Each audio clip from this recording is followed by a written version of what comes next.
Samedi 2 juillet 2022, mesdames et messieurs, bonjour et merci de regarder RTI 1, il est 6h30. Les journées commémoratives de l'an 2 de la disparition d'Amadou Gon Coulibaly ont été lancées hier vendredi à Abidjan. C'était en présence du vice-président de la République, Timoko Mélié Koné. Une journée marquée par la graduation d'une centaine d'auditeurs issus de la première promotion de l'Institut de formation politique qui porte son nom. Regardez notre compte-rendu avec les images de Zakaria Traoré.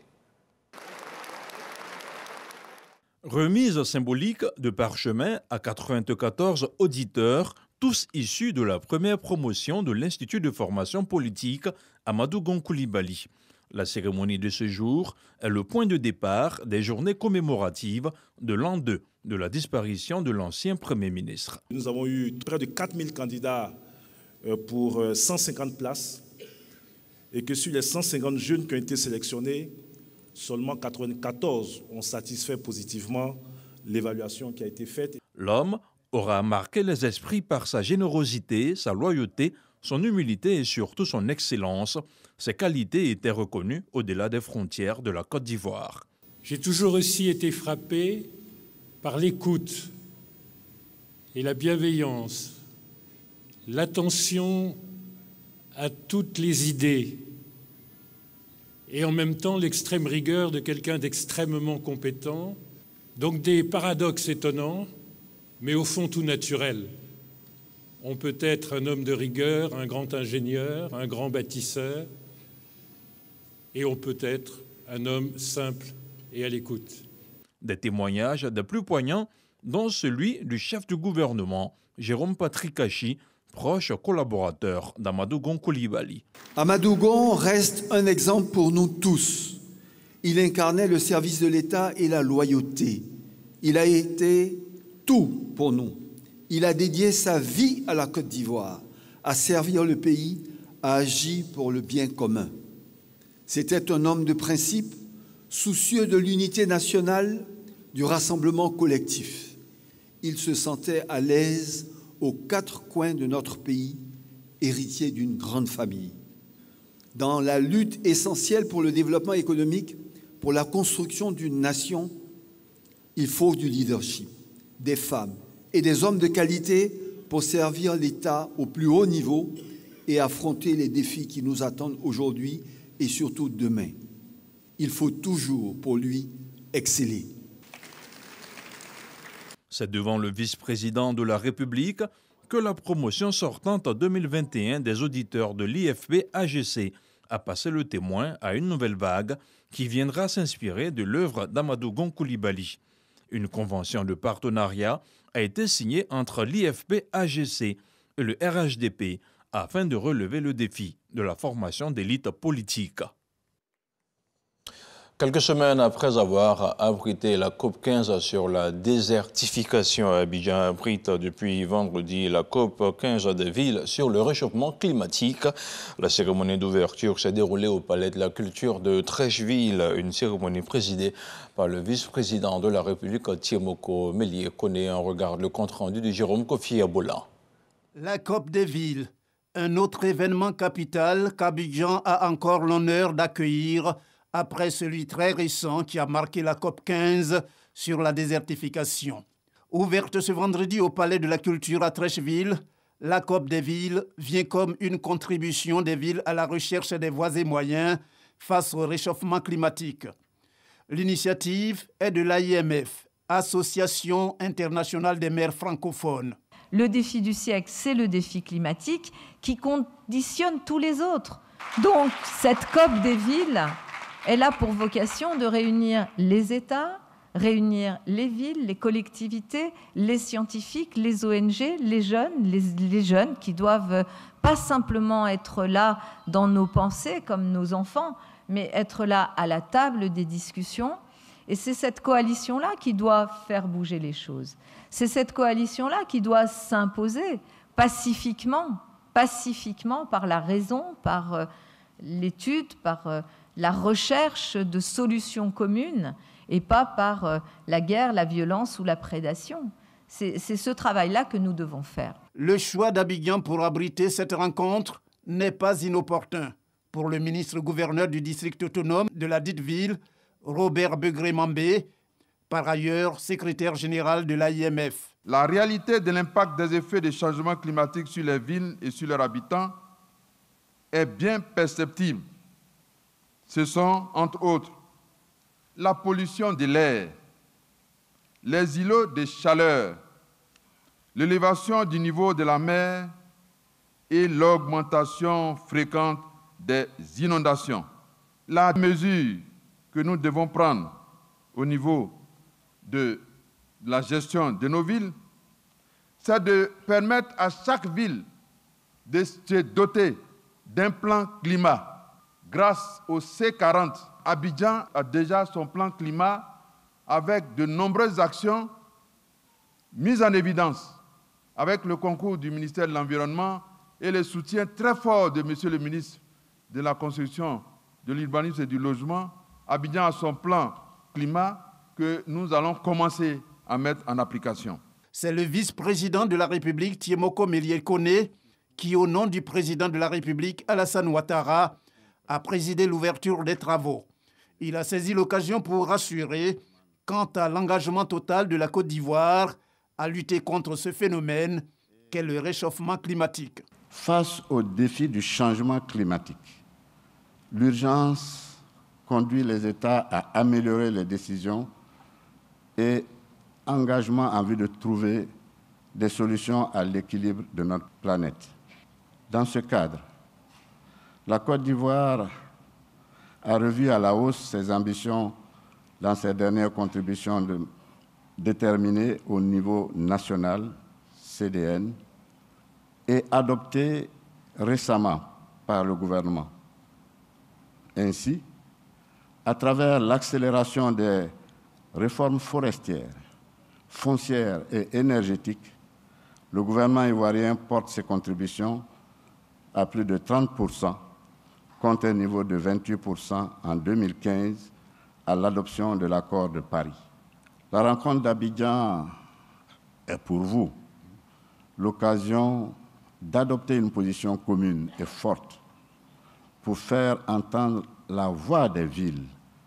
Il vous faudra apporter des propositions nouvelles dans la lutte contre le réchauffement climatique et garantir ainsi un avenir meilleur aux générations actuelles, mais surtout aux générations futures. Sur les bords de la lagune Ébrié, les participants à la COP des villes vont passer 3 jours. 3 jours de réflexion ou d'échange d'expériences fondées sur des données probantes, inclusives, voire intégrées, et n'appartenant qu'aux villes, considérées d'ailleurs comme des acteurs clés dans la lutte contre le changement climatique. À l'invitation de son homologue sénégalais, le président de l'Assemblée nationale était récemment à Dakar. Adama Bictogo a pris part à la clôture de la 13e législature du Parlement sénégalais. Il a aussi été reçu en audience par le chef de l'État, le président Macky Sall, au cœur de leurs échanges à la coopération entre la Côte d'Ivoire et le Sénégal. Envoyé spécial dans la capitale sénégalaise, Herman Guivet. Palais présidentiel de Dakar. Le président de l'Assemblée nationale de Côte d'Ivoire, Adama Bictogo, reçu en audience par le président de la République du Sénégal, son Excellence Macky Sall. Le président de l'Assemblée nationale du Sénégal, Moustapha Niasse, l'accompagne pour l'occasion. Avec le président de l'Assemblée nationale de Côte d'Ivoire, une forte délégation de parlementaires ivoiriens représentant les différentes obédiences politiques qui siègent à l'Assemblée nationale de Côte d'Ivoire. Les deux personnalités se connaissent bien. Une audience marquée du sceau de la fraternité et de l'amplification de la coopération entre le Sénégal et la Côte d'Ivoire. Cette rencontre est le prolongement des relations, de l'excellence des relations qui existent entre nos deux chefs, le président Alassane Ouattara et le président Macky Sall. Nous avons eu un entretien qui a parlé donc de la fraternité, du renforcement du pont qui existe déjà entre le Sénégal et la Côte d'Ivoire, mais qui prend sa source dans l'histoire, depuis le président Senghor et le président Faure. Et aujourd'hui, le président Alassane Ouattara et le président Macky Sall sont deux leaderships qui permettent donc à la Côte d'Ivoire et au Sénégal de se définir comme étant la force motrice de la sous-région. Et donc, cette rencontre des deux parlements, qui obéit à l'invitation qui m'a été faite par le président Moustapha Niasse, est une invitation qui vient donc s'inscrire dans cette dynamique de renforcement de l'axe Abidjan-Dakar pour être aussi comme l'axe Paris-Berlin. Au terme de cette audience, avec le président de la République du Sénégal, son Excellence Macky Sall, le président de l'Assemblée nationale de Côte d'Ivoire, Adama Bictogo, et la délégation qui l'accompagne, ont mis le cap sur le Parlement sénégalais afin de prendre part à la session de clôture de la 13e législature de l'Assemblée nationale sénégalaise. Autre chose, à présent, le dossier Vidici de la rédaction de RTI 1 fait cette semaine un zoom sur les albinos et la question de leur intégration au sein de la société. Des personnes qui sont pour la plupart confrontées à la stigmatisation et aux frustrations quotidiennes. Des personnes qui, face au regard brûlant de la société, ont décidé de prendre leur destin en main. Une idée de reportage de Mohamed Khalil Diomandé avec le commentaire de Jean-Marc Radjadji.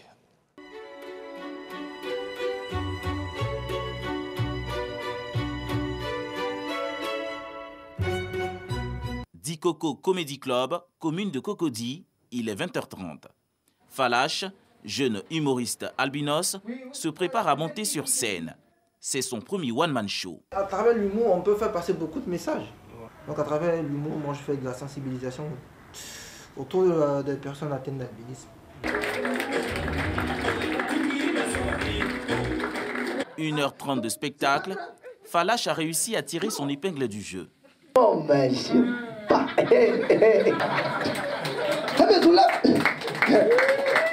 Le public affiche sa satisfaction, les organisateurs aussi. Artistiquement parlant, il a assuré. Mais moi, ce qui m'a plus plu, c'est qu'il a su défendre la couleur de sa peau. Je viens de France, et en France, il y a beaucoup moins d'albinos, j'ai l'impression, et je ne savais pas qu'il y avait tant de problèmes, la discrimination, sur la méconnaissance de la maladie, comme quand il disait qu'il y avait des gens qui avaient des cancers de la peau parce qu'ils ne se protégeaient pas suffisamment, des choses comme ça, donc c'est tout ça que j'ai retenu, quoi. On était vraiment ravis de l'accompagner sur cet événement pour sa qualité d'humoriste, mais également ses qualités humaines en tant qu'un défenseur de la cause de l'albinisme. Vaincre le complexe de la couleur de sa peau, s'habituer au regard des autres. Ce sont les premiers défis à relever pour Falache. L'handicap, c'est dans la tête. Voilà, une personne, quand tu penses que tu es handicapé, tu restes handicapé. Loin des salles de spectacle, nous retrouvons Aminata Koulibaly au quartier Abobo Habitat. Assistante sociale de profession, elle est mariée et mère de 4 enfants. Son accession au métier d'assistante sociale ne fut pas aisée. Quand on vous regarde, on vous dit, ben toi, est-ce que tu pourras assumer? Mais qu'est-ce que toi tu es venu faire ici? Je n'écoutais pas tout ça. J'ai passé mon concours, par la grâce de Dieu, ça a marché. Le travail, rien que le travail, pour s'imposer. Je reçois des enfants qui se plaignent parce qu'à l'école, leurs amis les traitent dessus. Ça, je leur dis, ben, la meilleure manière de leur montrer que vous êtes pareil qu'eux, et même mieux qu'eux, c'est de travailler, c'est de donner des meilleurs résultats. Aider les enfants albinos en situation de précarité à s'épanouir et à accéder à un avenir meilleur. Dame Koulibaly et son époux en ont fait un sacerdoce. Ces jolis petits bonhommes là, je l'ai récupéré tout récemment. Il vient d'un petit village derrière Kolia. Le grand-père de l'enfant m'a dit que l'enfant est dans une situation d'insécurité au village là. Parce que quand il est seul au village, les gens viennent lui couper les cheveux. Au point que quand l'enfant voit quelqu'un s'approcher de lui, tout de suite, il protège sa tête. Comme Aminata et Falache, Sylvie, épouse et mère de 3 enfants, assume pleinement son albinisme. Son entourage y a contribué. J'ai grandi dans une famille où quand je suis arrivée, tout le monde était content d'avoir l'aide blanche. Ça mange avec moi, on dort ensemble, ça me touche, il n'y a pas de difficultés, de trucs.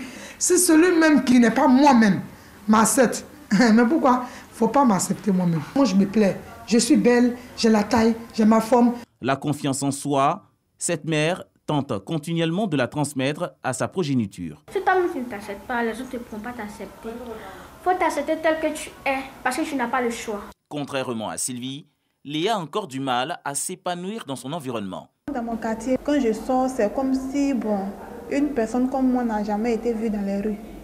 Les gens me regardaient de gauche à droite. Ça me mettait un peu mal à l'aise.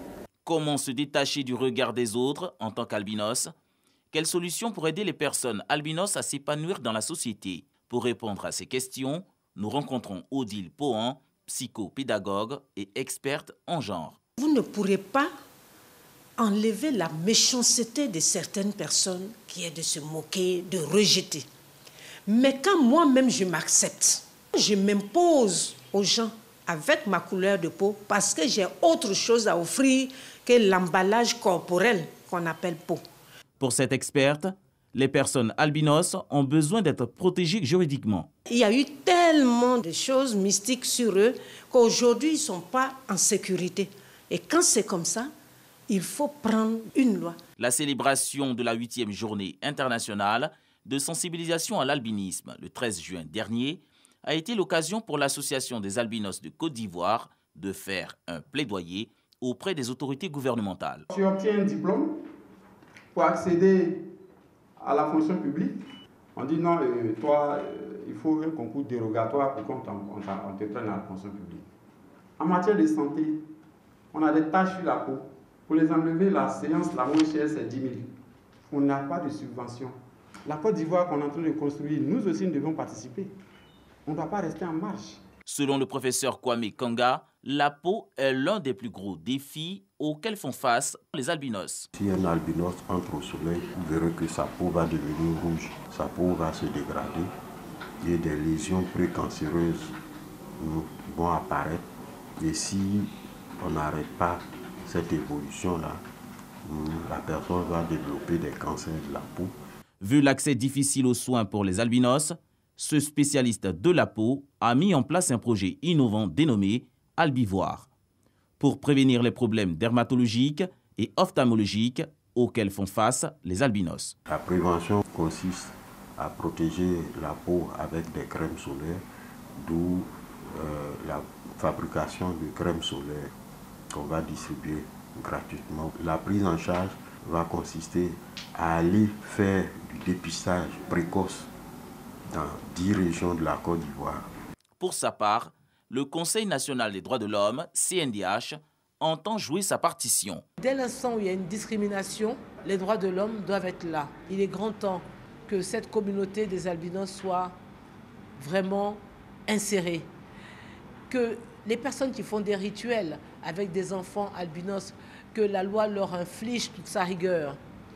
Et aux albinos eux-mêmes, je leur demande de marcher avec fierté. En Côte d'Ivoire, on dénombre plus de 6300 personnes vivant avec l'albinisme.